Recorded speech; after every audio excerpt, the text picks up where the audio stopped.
श्रीभूवराह अष्टोत्तरशतनामस्तोत्रम् ध्यानम् श्वेतं सुदर्शनधराङ्कितबाहुयुग्मम् दंष्ट्राकरालवदनं धरया समेतम् ब्रह्मादिभिः सुरगणैः परिसेव्यमानम् ध्यायेद्वराहवपुषं निगमैकवेद्यम् स्तोत्रम् श्रीवराहो महीनाथः पूर्णानन्दो जगत्पतिः निर्गुणो निष्कलो अनन्तो दण्डकान्तकृदव्ययः हिरण्याक्षान्तकृद्देवः पूर्णाषाड्गुण्यविग्रहः लयो दधी विहारी च सर्वप्राणिहिते रतः अनन्तरूपो अनन्तश्रीर्जितमन्युर्भयापहः वेदान्तवेद्यो वेदी च वेदगर्भः सनातनः सहस्राक्षः पुण्यगन्धः कल्पकृच्छितिभृद्धरिः पद्मनाभः सुराध्यक्षो हेमाङ्गो दक्षिणामुखः महाकोलो महाबाहुः सर्वदेव नमस्कृतः हृषीकेशः प्रसन्नात्मा सर्वभक्तभयापहः यज्ञभृद्यज्ञकृत्साक्षी यज्ञाङ्गो यज्ञवाहनः हव्यभुक् हव्यदेवश्च सदा व्यक्तः कृपाकरः देवभूमि गुरुः कान्तो धर्मगुह्यो वृषाकपिः स्रवत्तुण्डो वक्रदंष्ट्रो नीलकेशो महाबलः पूतात्मा वेदनेता च वेदहर्तृ शिरोहरः वेदान्तविद्वेदगुह्यः सर्ववेदप्रवर्तकः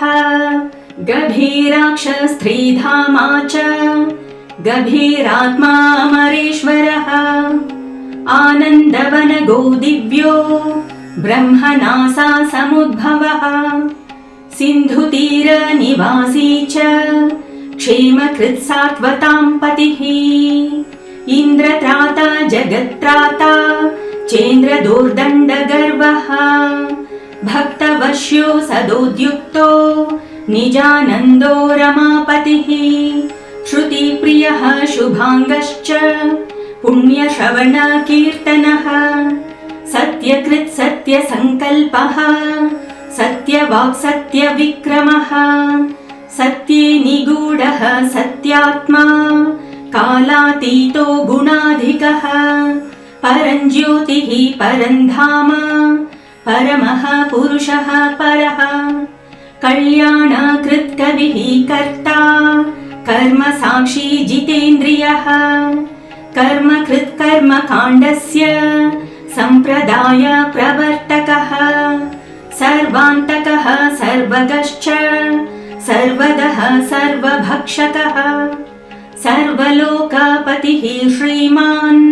श्रीमुष्णीशः शुभेक्षणः सर्वदेव प्रियः साक्षीत्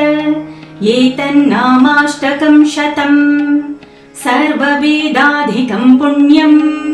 वराहस्य महात्मनः सततं प्रातरुत्थाय सम्यगाचम्यवारिणा जितासनो जितक्रोधः पश्चान्मन्त्रमुदीरयेत् ब्राह्मणो ब्रह्मविद्यायां च क्षत्रियो राज्यमाप्नुयात् वैश्यो धनसमृद्धः स्यात् शूद्रः सुखमावाप्नुयात् सकामो लभते कामान् निष्कामो मोक्षमाप्नुयात् इति श्रीवराहपुराणे धरणीवराह संवादे श्रीभूवराह अष्टोत्तरस्थवः।